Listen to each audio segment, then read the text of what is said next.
Hey, hey, welcome or welcome back. Either way, I appreciate you so much for being here today. I just have a super quick and easy dill potato salad recipe to share with you all today. So let's get into it.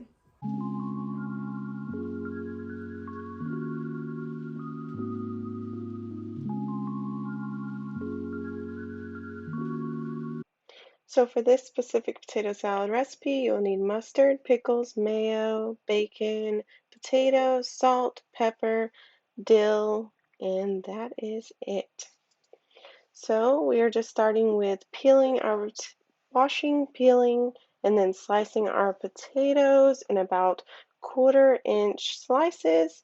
I do prefer to make mine this way so I don't have that sort of, I guess, dry taste in the middle of the chunks of potatoes. With this way, I feel like every bite gets a bit of flavor, quite a bit of flavor, I should say.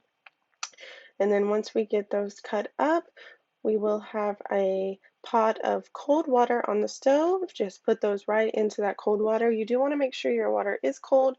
If it's hot, you risk the outside of your potatoes cooking too fast and the inside is still not ready. So once you get those in, you can put on medium-high heat and wait for that to come to a boil. I do add about 1/2 tablespoon of salt to the potato water. I feel like it does help with the flavor of the potatoes. Just give that a quick stir.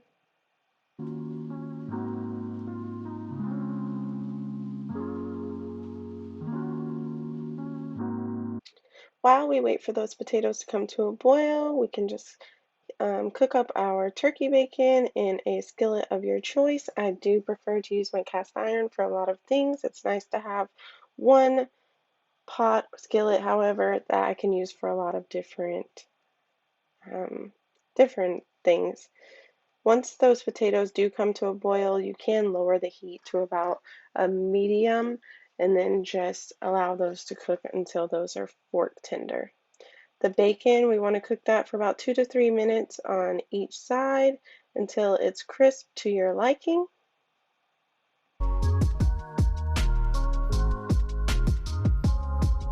Once your bacon is cooked, you just want to move that over to the cutting board and allow it time to cool. I just dice up my pickles while that bacon is cooling, so that way it doesn't take too long.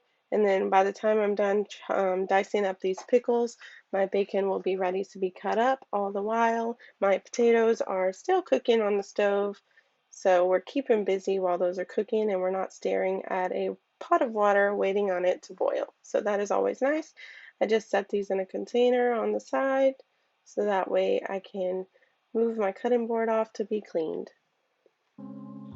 So my potatoes have been boiling for a little while now and they are definitely fork tender. I probably could have taken them off a little bit sooner, but it's totally fine. A little bit of them are going to be cut up some, and that is totally okay. Once we get those off of the stove, we're going to pour those into a colander or however you prefer to drain your pasta, potatoes, etc.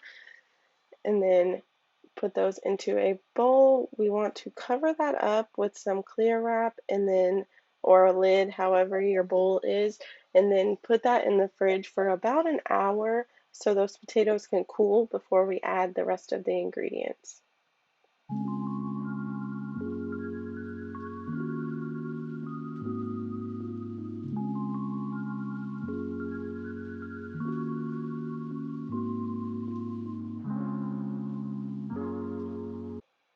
Once those potatoes have cooled, we can just pull those out of the fridge and start adding the remaining ingredients, starting with our cup of mayonnaise.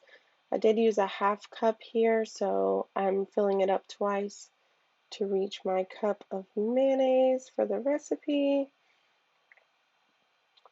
Once I get my mayonnaise in the bowl, I like to stir it up just a little bit, but not too much because we do have a few more ingredients to add and you don't want to mix too much because then you risk more potatoes chopping up and we don't want to make mashed potatoes here essentially. So Now I'm adding in my turkey bacon. You can definitely use regular bacon. We just do not eat pork in our home, so I choose to use turkey bacon. It adds that nice crunch.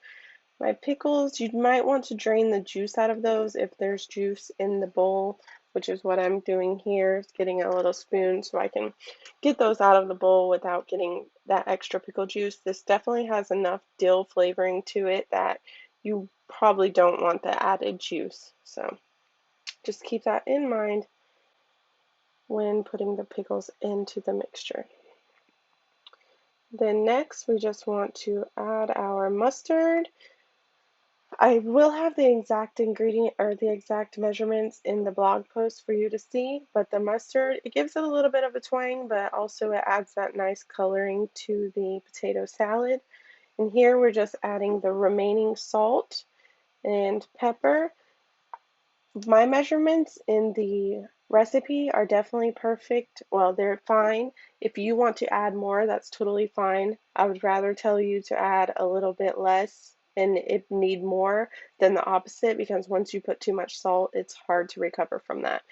Now I'm just adding my dill weed. If you have fresh dill, fantastic, use it. But if you don't, it's totally fine. Use whatever you have in your seasoning cabinet for dill weed and it will taste just perfect. If you're not a fan of the strong dill flavor, you can omit the dill weed altogether and this will still make a very delicious potato salad. So here I'm just mixing up the ingredients until everything looks like I'm going to get a little bit of everything in every bite of the potato salad. And like I said, just be careful not to mix too much, too hard, because you really don't want mashed potatoes. We want potato salad here.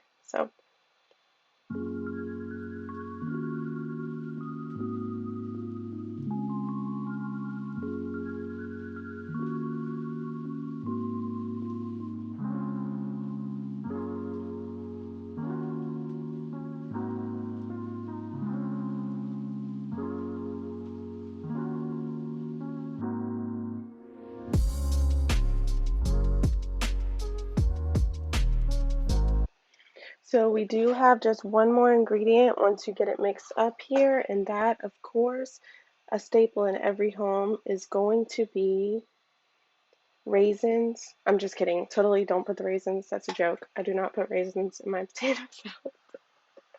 But once you get it mixed up, you can plate it up or put it in your fridge for later, and that will do it. Thanks, guys. If you made it this far, thank you so much for watching. I hope you enjoyed the video. I will have a link in the description box for the recipe. If you do decide to try out this recipe, please comment below and let me know how it went. If you haven't already, please like and subscribe, and I will see you next time. Bye.